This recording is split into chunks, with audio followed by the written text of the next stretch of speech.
வணக்கம். வாங்க சமைக்கலாம். இன்னைக்கு என்ன நம்ம சமைக்க போகிறோம் அப்படின்னா, கிராமத்து ஸ்டைலில் ஒரு கருவாட்டு குழம்பு. இது எங்கள் பாட்டி எனக்கு சொல்லி கொடுத்தாங்க. இதை நான் உங்களுக்கு ஷேர் பண்ணுறேன். இது ரொம்ப சுவையாக இருக்கும்.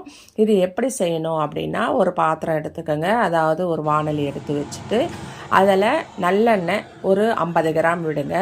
நல்லெண்ணெய் இருந்தால் ரொம்ப நல்லது. அப்படி இல்லைன்னா கடலை எண்ணெய், அது மாதிரி எண்ணெய் யூஸ் பண்ணால் இந்த குழம்புக்கு ரொம்ப சுவையாக இருக்கும். அந்த எண்ணெயை வச்சுட்டு அதில் ஒரு அரை ஸ்பூன் கடுகு, ஒரு அரை ஸ்பூன் சீரகம், ஒரு 6-7 மிளகு, அது கூட அது பொரியும் போது ஒரு கொத்து கருவேப்பிலை அதையும் போட்டு அதை நல்லா பொரிஞ்ச உடனே ஒரு 3 பச்சை மிளகாயும் வெங்காயமும் கட் பண்ணி வச்சது அதையும் சேர்த்து நல்லா பொன்னிறமாக வரும் வரை அதை நல்லா வதக்கணும். வதக்கி முடித்த உடனே அந்த வதங்கினே இருக்கும். அந்த வதங்குற நேரத்தில் நம்ம ஒரு மசாலா அரைச்சிப்போம். ஒரு மிக்ஸி ஜார் எடுத்து அதில் ஒரு கைப்பிடி அளவு வெங்காயம், ஒரு கைப்பிடி தக்காளி, ஒரு பச்சை மிளகா, ஒரு 3 பல் பூண்டு எல்லாத்தையும் போட்டு நல்லா குறகுறப்பாக அரைச்சி எடுத்துகிட்டு வந்துடுங்க, தண்ணி விடாமல். அந்த தண்ணியிலே அதுக்குள்ளே இந்த வெங்காயம் வதங்கிய உடனே அதில் நீங்கள் தக்காளி ஒரு 3 வெங்காயம் போட்டால் 2 தக்காளி அந்த மாதிரி போட்டு அதையே நல்லா குழைய வதக்கணும். வதக்கிய உடனே ஒரு 1/4 கிலோ கத்திரிக்காய், நீங்கள் எந்த விதமான கத்திரிக்காய் வேணாலும் பயன்படுத்திக்கலாம். அந்த கத்திரிக்காயை நல்லா கொத்து கொத்தாக அரிஞ்சு அதை போட்டு நல்லா வதக்கணும்.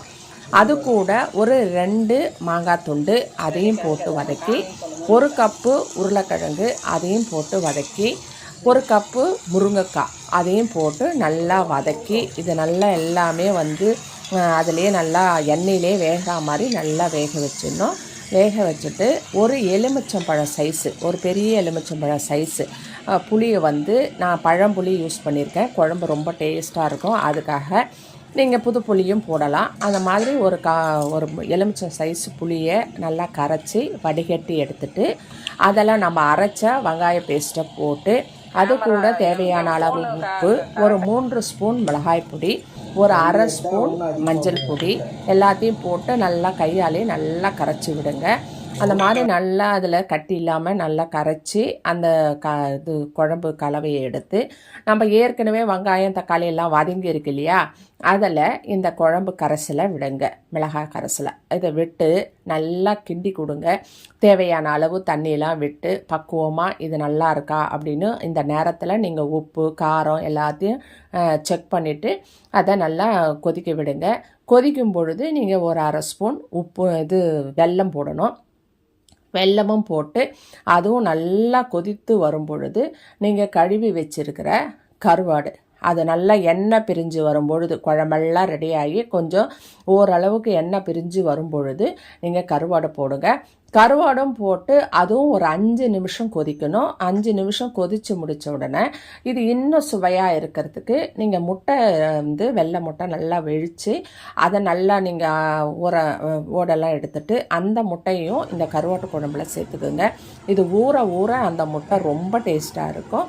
அந்த மாதிரி அதையும் சேர்த்து ஒரு 2 நிமிஷம் மூடி போட்டு மூடி அது எண்ணெயெல்லாம் பிரிஞ்சு செட்டில் ஆனவுடனே அதுக்கப்புறம் அதை எடுத்து நீங்கள் ஒரு பாத்திரத்தில் அதை பயன்படுத்திக்கலாம். ரொம்ப சுவையாக இருக்கும். இது சுட சாதத்தில் போட்டு சாப்பிடும் பொழுது ரொம்ப நல்லாயிருக்கும். அதுக்கப்புறம் நம்ம கேழ்வரகு களி கிண்டுறோம் இல்லைங்களா, அந்த களிக்கு போட்டு இது சாப்பிட்டாலும் ரொம்ப சுவையாக இருக்கும். எல்லாத்துக்கும் பயன்படுத்தக்கூடிய ஒரு கருவாட்டு குழம்பு. இது கிராமத்து ஸ்டைலில் நான் செஞ்சுருக்கிறேன். இந்த மாதிரி நீங்கள் அரைச்சி விட்டு இதை செய்யும் பொழுது ரொம்ப சுவையாகவும் மணமாகவும் திரும்பவும் செய்யணும்னு உங்களுக்கு தோணும். அந்த அளவுக்கு சுவையான ஒரு குழம்பு இந்த கருவாட்டு குழம்பு. ரொம்ப சிம்பிள். இந்த மாடலில் செய்யுங்க. காய்கறிங்க நான் கத்திரிக்காய், முருங்கைக்காய், உருளைக்கிழங்கு இதெல்லாம் போட்டிருக்கேன். உங்ககிட்ட இந்த 1-2 காய் இருந்தால் அந்த மாதிரி போடுங்க. இல்லை இந்த 3 காய் இருந்தாலும் போடுங்க. இல்லை இதாக கூட நம்ம கீரைத்தண்டு போடலாம், முள்ளாங்கி போடலாம், அந்த மாதிரி காய்களையும் சேர்த்து போடலாம். அந்த மாதிரி போட்டு இந்த மாதிரி குழம்பு இந்த மாடலில் வைங்க. காரம் கொஞ்சம் தூக்கலாக போட்டு வைங்க. ரொம்ப சுவையாக இருக்கும். ஊற ஊற ரொம்ப சுவையாக இருக்கக்கூடிய ஒரு அற்புதமான ஒரு குழம்பு இந்த கருவாட்டு குழம்பு. இந்த குழம்பு இதை ஒரு முறை செஞ்சு சாப்பிட்டு எப்படி இருக்குன்னு சொல்லிட்டு உங்கள் கருத்துக்களை எனக்கு தெரிவிங்க. இந்த வீடியோவை சப்ஸ்கிரைப் பண்ணி ஷேர் பண்ணி லைக் பண்ணி வச்சுக்கோங்க. நான் தினந்தோறும் ஒரு பதிவு போடுவேன். அது உங்களுக்கு பயனுள்ளதாக இருக்கும். சரிங்களா? நன்றி.